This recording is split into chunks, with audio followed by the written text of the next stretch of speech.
J'avoue, il y a des moments, j'ai pas envie de prier. Je suis fatiguée, je regarde la Bible et je me dis: «La flemme» et dernièrement, je me suis rendu compte qu'en fait, c'était normal. Parce qu'une vraie relation, c'est un choix au quotidien et quelquefois, tu pas envie. Quelquefois, tu es crevé, tu as passé une sale journée, tu veux pas écouter ton conjoint ou ta conjointe se plaindre de son boulot, tu veux juste aller dormir et c'est OK.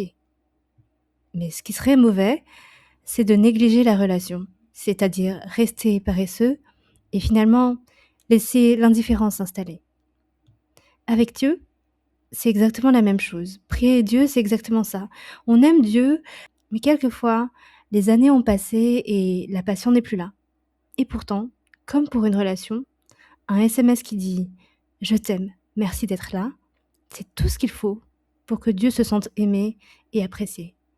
Il n'y a pas vraiment besoin de faire plus long. Il y a des périodes comme ça dans la vie où c'est compliqué de prier.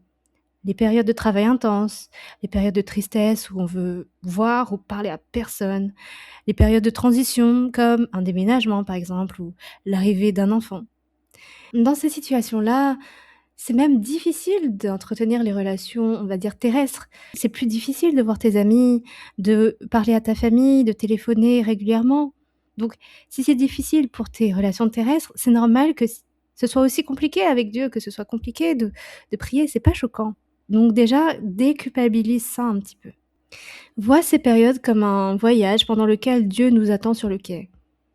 Et on oublie souvent, mais Dieu est au courant qu'on voyage, puisque c'est lui qui a pris les billets pour nous. Donc c'est normal d'avoir la flemme. Mais si au milieu des challenges, on l'appelle pour prendre des nouvelles, ne serait-ce que quelques fois, je pense qu'il est plus qu'heureux d'entendre notre voix. C'est sûr, un FaceTime de plusieurs heures tous les jours ou des milliers de vocaux WhatsApp, c'est mieux. C'est ce qu'il préférerait, j'imagine. Mais il sait que quelquefois, tout ce qu'on peut faire, c'est un SMS. Le plus important, c'est de se souvenir de l'appeler. Parce que c'est ce qu'on fait avec les gens qu'on aime.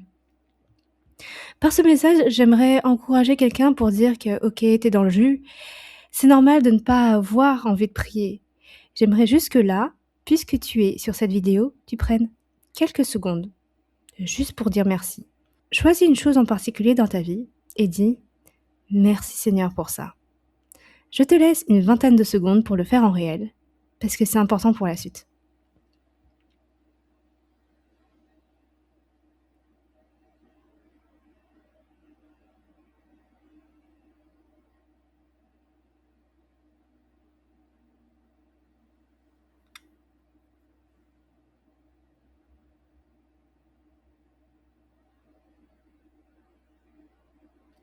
Super.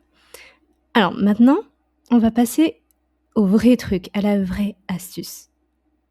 Le défi, c'est tu vas redire merci une nouvelle fois dans la journée pour autre chose à une heure précise que tu vas choisir. Tu vas mettre un rappel sur ton téléphone et là, tu choisis l'option tous les jours. Pourquoi? Parce que comme ça, tous les jours, ton réveil sonnera et tu prendras 10 secondes pour dire merci pour 3 choses, quelles qu'elles soient. Par exemple, tes amis, je ne sais pas, le soleil, ton travail, ton lit, je ne sais pas. Mais tu vas prendre ces 10 secondes-là pour dire merci pour 3 choses. Et là, ce que tu vas faire, c'est de regarder ta vie changer. Parce que je peux te le garantir, ta vie va changer. Si tu manques un jour, c'est pas grave, mais surtout, ne néglige pas. En fait, c'est même mieux de dire des choses un peu triviales, du genre, tu pas l'inspiration, tu dis, «Merci pour le week-end, merci pour le soleil, merci, pour, je sais pas, ma voiture». Le plus important, c'est d'ancrer l'habitude de dire merci tous les jours, à une heure précise. Le plus important, c'est de rester fidèle et tu verras, presque sans t'en rendre compte, tu vas te reconnecter à Dieu et je pourrais même dire, tu auras même envie d'ouvrir ta Bible. Incroyable, mais vrai. Moi, je te promets. C'est pour ça que je peux te dire avec assurance, cette petite alarme tous les jours va changer ta vie. On arrive à la fin de la vidéo, j'espère qu'elle t'aura donné de la force, N'hésite pas à y revenir si tu as du mal à prier et commente si ça t'a apporté du réconfort. Ça me ferait aussi beaucoup plaisir de prier pour toi. Reste béni.